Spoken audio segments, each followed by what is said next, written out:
The morning sun barely warmed the cold concrete where Malik slept. At just 15 years old, he had called the streets home for almost 8 months now. His thin blanket, dirty from city grime, did little to protect him from the chill that seeped into his bones each night. Malik opened his eyes slowly, linking away sleep as the busy city around him came to life. People walked past, most not even noticing the boy huddled in the doorway of an abandoned shop. Those who did notice quickly looked away, as if his bad luck might somehow touch their comfortable lives. Another day, Malik whispered to himself as he folded his blanket and stuffed it into his worn backpack, the only thing he had left from his old life. The backpack held everything he owned: a spare shirt, a toothbrush with almost no bristles left, a small photo of his mother, and a notebook half filled with his thoughts. His stomach growled loudly, reminding him that he hadn't eaten since yesterday afternoon when a kind woman from the bakery had given him a day-old sandwich. Malik knew the morning routine of the city well enough to know where he might find some food today. As he walked, Malik kept his eyes down, partly from habit and partly because the sidewalks sometimes held treasures. Coins dropped by careless people, sometimes even bills if he was very lucky. Today, though, he was searching for breakfast, not money. Behind the small grocery store on Maple Street, the owner sometimes left boxes of fruit that were too ripe to sell but still good to eat. Malik hoped today would be one of those days. His path took him through the busy downtown area where tall buildings reached toward the sky and people in nice clothes hurried to important jobs. No one seemed to notice Malik as he slipped between them, his movements careful and quiet like a shadow. He had learned how to be invisible. It was safer that way. Some of the other homeless kids got into trouble by being loud or trying to get attention. Not Malik. His grandmother had raised him better than that before she got sick and died last year. "Always keep your dignity," she used to tell him. "No matter what happens, you are somebody important." Malik held those words close to his heart even on the hardest days. When he reached the grocery store, luck was with him. 2 boxes sat by the back door, one filled with spotted bananas and another with bruised apples. Malik's mouth watered at the sight. He approached carefully, making sure no one was watching, and took 2 bananas and an apple. He never took more than he needed for the day. That was another one of grandmother's rules. Leave something for others who might need it, her voice echoed in his memory. With breakfast secured, Malik found a quiet spot in the small park across the street. The morning was getting warmer now, and the park bench felt like luxury compared to the hard doorway where he had spent the night. As he peeled the first banana, Malik watched the people around him. Mothers pushing strollers, businessmen talking on phones, students with backpacks heading to school. Once, he had been like them, with a home and a future that seemed certain. Now each day was just about surviving until the next. But Malik hadn't given up hope. His grandmother had also taught him that life could change in a single moment. Good or bad, she would say, nothing stays the same forever. Little did Malik know that today would be the day her words would come true in a way he could never have imagined. After finishing his breakfast, Malik decided to walk to the rich part of town. Sometimes people there would give him a few dollars to carry their shopping bags or wash their car windows. The walk was long, but Malik didn't mind. Walking kept him warm and gave him something to do. The fancy shopping area called Riverside Mall was where all the rich people shopped. The stores there sold things Malik could never afford: expensive clothes, shiny watches, and jewelry that cost more money than he had ever seen. Still, he liked looking in the windows and imagining what it would be like to walk into those stores as a customer. It had rained hard the night before, and small puddles dotted the sidewalks. Malik carefully stepped around them, not wanting to get his only pair of shoes any wetter than they already were. Wet shoes meant cold feet, and cold feet made sleeping even harder. As he was walking past the biggest jewelry store in the mall, something caught his eye. There, in a small puddle near the curb, something sparkled in the morning sunlight. At first, Malik thought it was just a piece of glass or a shiny bottle cap, but curiosity made him stop and look closer. He bent down and reached into the shallow water. His fingers touched something small and hard. When he pulled it out, Malik's breath caught in his throat. In his palm sat a ring, not just any ring, but one with a diamond so big it looked fake. The band was shiny silver-colored metal with tiny diamonds all around it. "Wow," Malik whispered, looking around to see if anyone was watching. No one paid any attention to the thin boy crouched by the puddle. Holding the ring up to the light, Malik knew right away it was real. He had seen enough jewelry store windows to know this was something special. This wasn't costume jewelry like the kind some of the girls at his old school wore. This was the real thing, the kind rich people bought. Carefully, Malik put the ring in his pocket and kept walking, his heart beating faster. His mind raced with thoughts about what this could mean. A ring like this must be worth thousands of dollars, maybe even more. That kind of money could change everything for him. He could get a small apartment, buy new clothes, eat real food every day. He wouldn't have to sleep in doorways or worry about the police chasing him away from park benches. The thought made Malik's steps lighter, almost like he was walking on air instead of concrete. But then another thought came to his mind. The voice of his grandmother seemed to whisper in his ear, "What belongs to others isn't yours to keep, no matter how much you need it." Malik stopped walking. The ring in his pocket suddenly felt heavy, like it was weighing him down. Someone had lost this ring. Someone was probably very sad about it right now. Maybe it was special to them, a gift from someone they loved or something that had been in their family for years. He took the ring out of his pocket again and looked at it. The sunlight made the diamond shine with all the colors of the rainbow. It was the most beautiful thing Malik had ever held in his hands. And it wasn't his. For the rest of the day, Malik walked around the shopping area, looking at people's faces, wondering if any of them were searching for the lost ring. He kept the ring safe in his pocket, touching it now and then to make sure it was still there. As the sun began to set, Malik found a dry spot behind a restaurant to sleep. Before closing his eyes, he took out the ring one more time. Tomorrow, he decided, he would figure out how to find its owner. It was the right thing to do, even if it meant giving up the chance for a better life. Little did Malik know that this decision would lead to something even more valuable than the diamond ring itself. Malik woke up early the next morning. He had not slept well. The ring had been on his mind all night, and he had checked his pocket many times to make sure it was still there. Now, in the light of a new day, he needed a plan. How do I find who lost this? He asked himself. He had no phone to call anyone, no computer to search online. But Malik was smart and good at figuring things out. First, he went back to the spot where he had found the ring.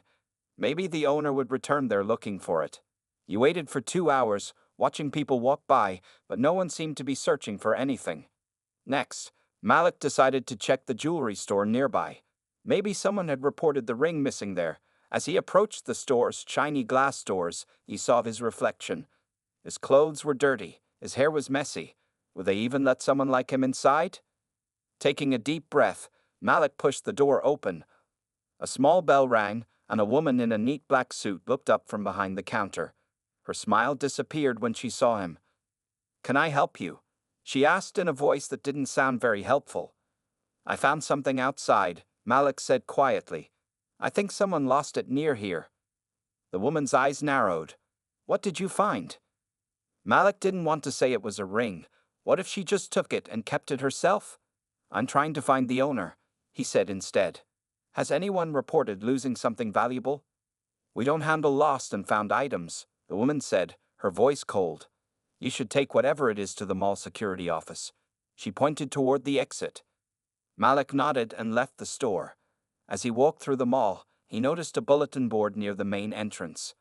People posted all kinds of papers there, ads for selling things, business cards, and lost pet notices. Then his eyes caught something important. A bright pink paper stood out among the others. In big letters it said, "Lost Diamond Engagement Ring. Reward." Below was a picture of the exact ring Malik had in his pocket. The paper also had a name, Mrs. Sarah Williams, and a phone number. Malik's heart beat faster. He had found the owner. But how could he contact her without a phone? He looked at the paper again and noticed an address at the bottom. It was in Highland Park, the richest neighborhood in the city. It would take him almost 2 hours to walk there. Malik checked the position of the sun in the sky. If he started now, he could make it before dark. He took one last look at the notice, memorizing the address, and began walking. The journey to Highland Park was long. Malik's feet hurt in his worn-out shoes, and his stomach growled with hunger.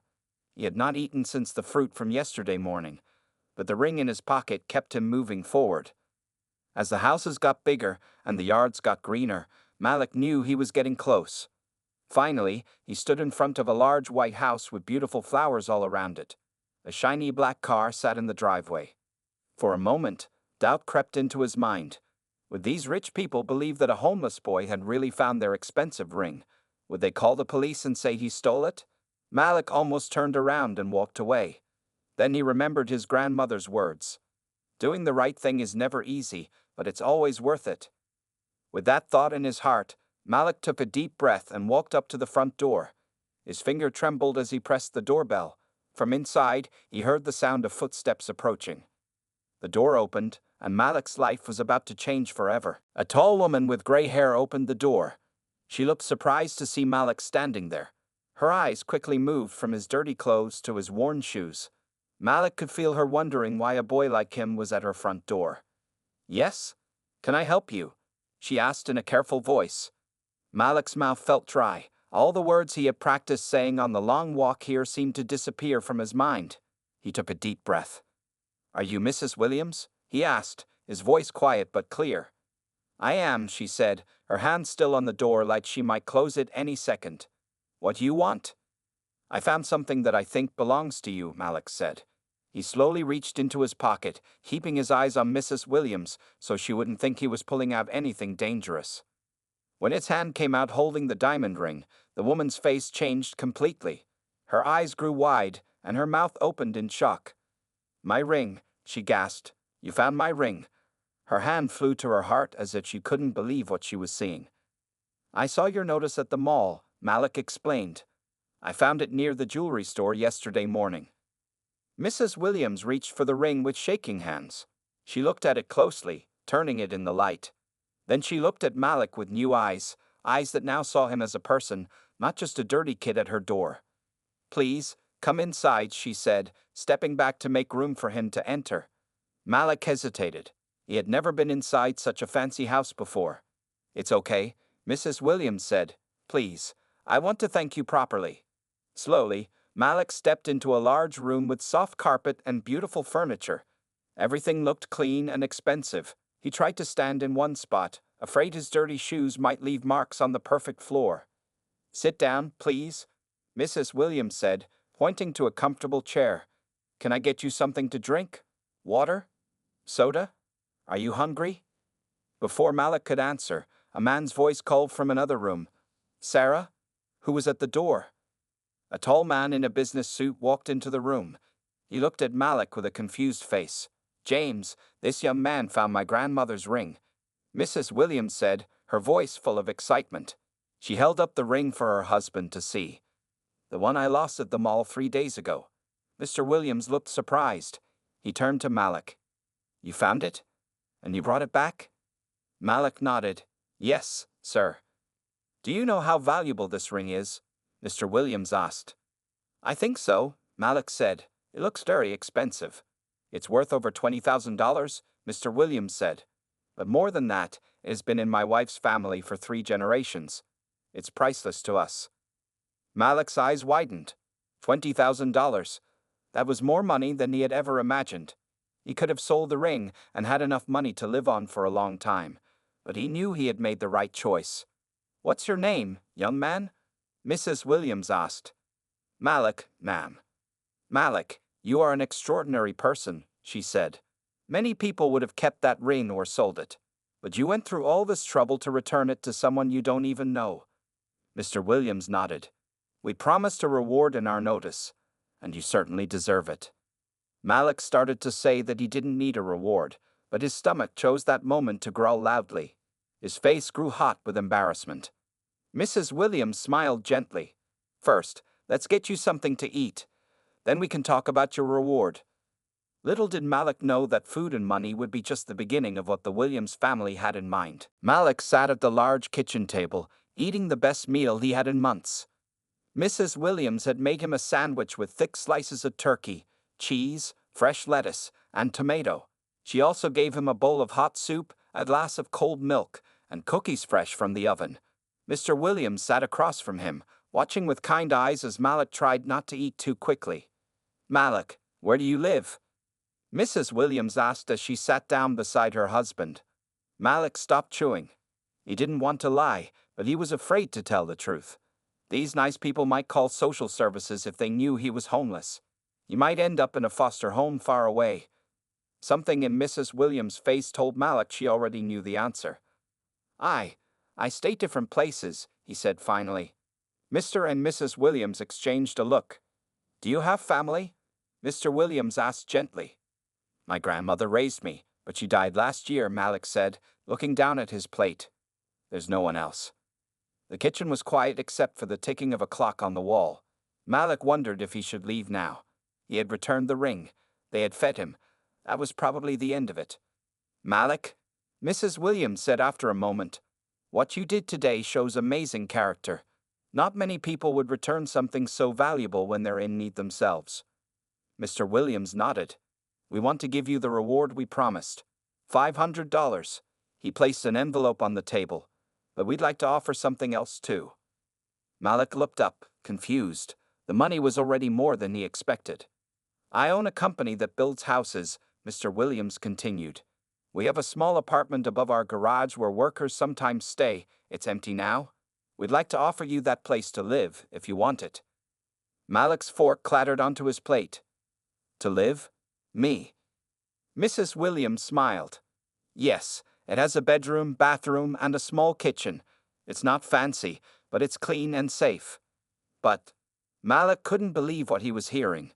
Why would you do that for me? Because you deserve a chance, Mr. Williams said simply. And we can help give you that chance. There's more, Mrs. Williams added. We know the principal at Highland Park High School. If you're willing to go back to school, we can help arrange it. And James needs help at his office on weekends. You could earn money while you study. Malik's eyes filled with tears. He tried to blink them away, but they ran down his cheeks anyway.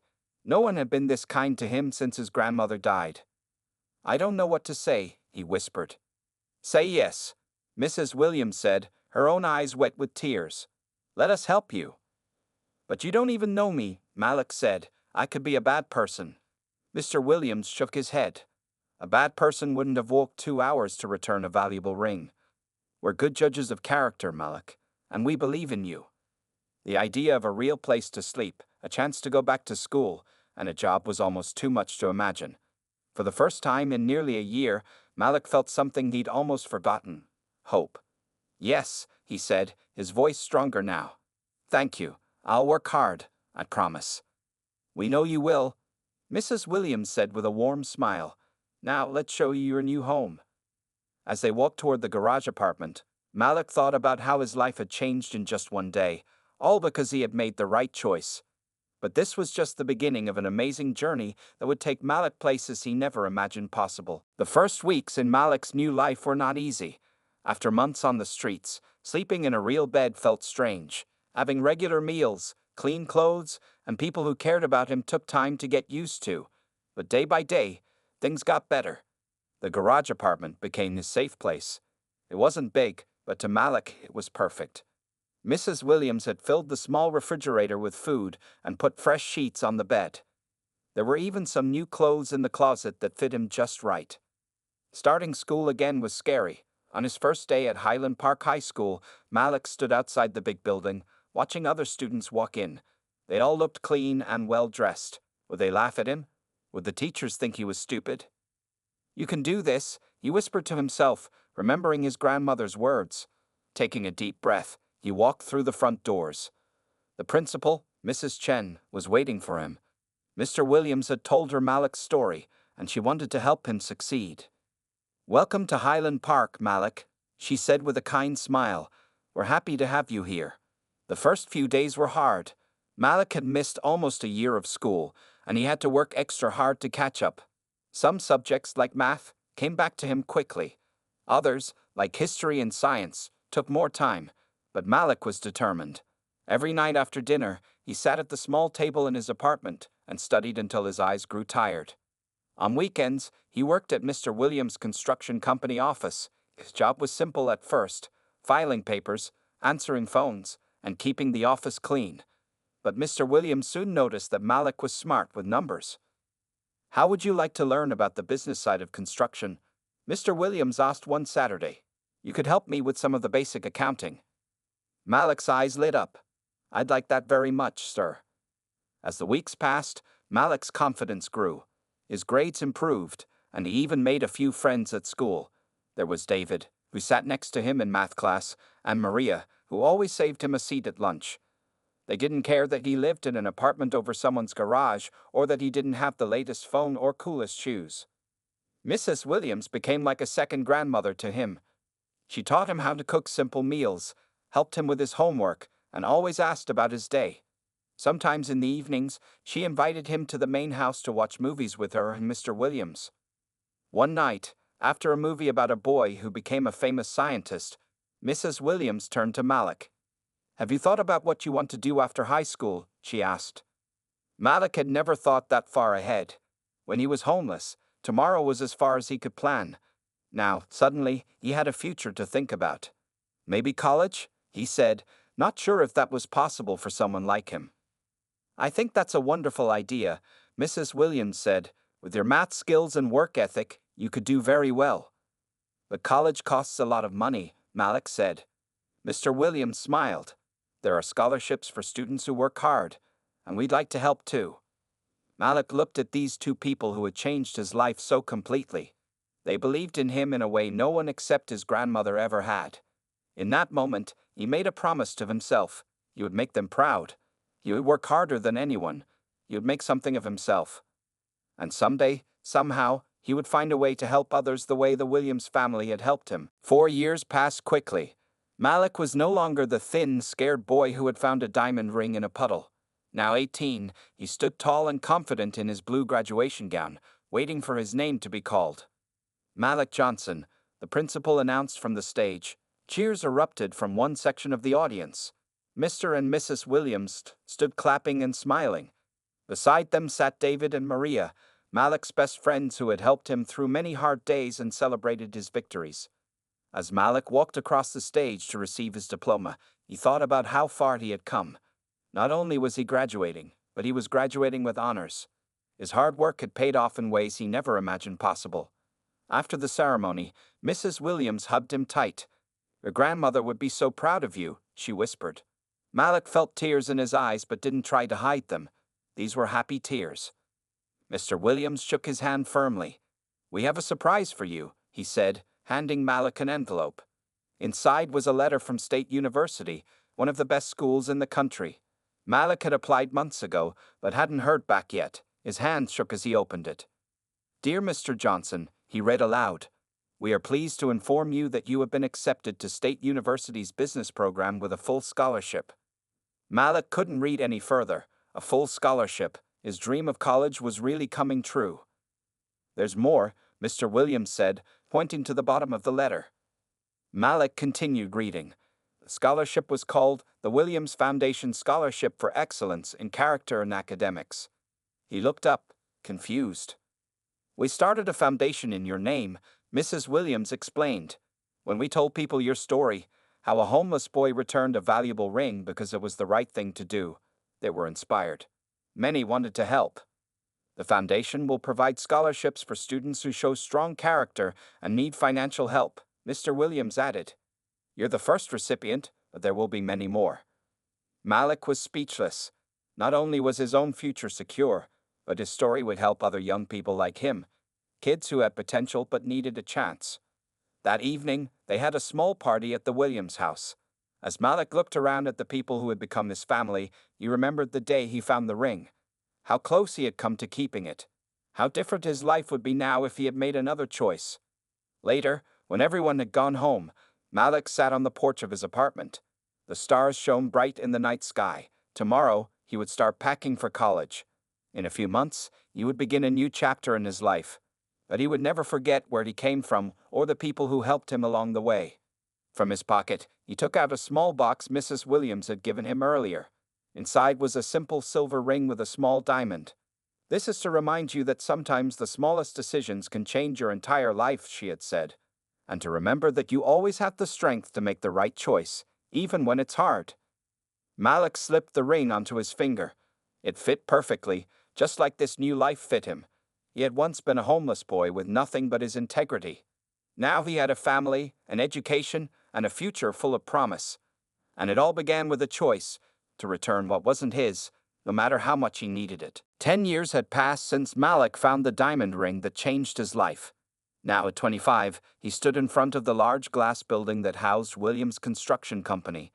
But the sign above the door now read Williams & Johnson Construction and Community Development. Malik straightened his tie and smiled.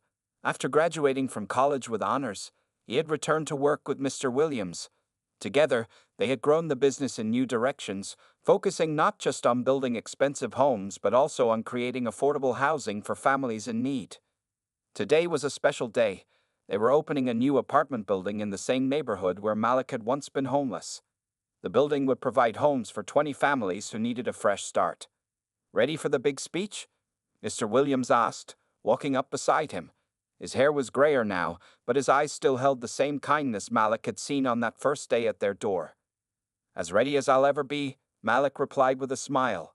A small crowd had gathered for the ribbon-cutting ceremony. Reporters from local news stations set up cameras. The mayor stood chatting with Mrs. Williams, who still baked cookies for Malik every Sunday when he came to visit. Among the crowd, Malik spotted faces he knew well, other young people who had received scholarships from the Williams Johnson Foundation. Some were still in school, others had graduated, and now worked in different fields. All of them had stories of overcoming difficult times, just like him. When it was time for his speech, Malik stepped up to the microphone. He looked out at the faces watching him and took a deep breath. 10 years ago, I was a homeless boy with nothing but the clothes on my back," he began. "I slept in doorways and searched through trash for food. I had lost hope that my life would ever change." The crowd grew quiet, listening to every word. "Then one rainy morning, I found a diamond ring in a puddle." Malik held up his hand, showing the small silver ring with the tiny diamond that he still wore every day. "I could have sold that ring and had money for food and shelter. But my grandmother taught me that doing the right thing matters more than anything else." Malik smiled at Mr. and Mrs. Williams. "When I returned that ring, I had no idea how it would change my life. The Williams family didn't just give me a reward. They gave me a home, an education, and most importantly, they believed in me when I didn't believe in myself." He gestured to the new building behind him. "Today, we open doors for 20 families who need what I needed, a chance. These apartments aren't just places to live. They're places to dream, to grow, and to build better lives." After the ribbon was cut and the crowd began to tour the building, a small boy approached Malik. His clothes were worn but clean, and his eyes were bright with curiosity. "Is it true you were homeless once?" the boy asked. "My mom and I are going to live here now. We've been staying at the shelter." Malik knelt down to look the boy in the eyes. "Yes, it's true. And now I help build homes for people who need them." "Maybe I could do that too someday," the boy said. "You can do anything you set your mind to," Malik told him. "What's your name?" "James," the boy replied. "Well, James," Malik said, "welcome home." As Malik watched the boy run back to his mother, he felt a circle had been completed. From homeless to home builder, from help to helper. The diamond ring had been valuable, but the true treasure had been the chance to create a life with meaning, and to give that same chance to others.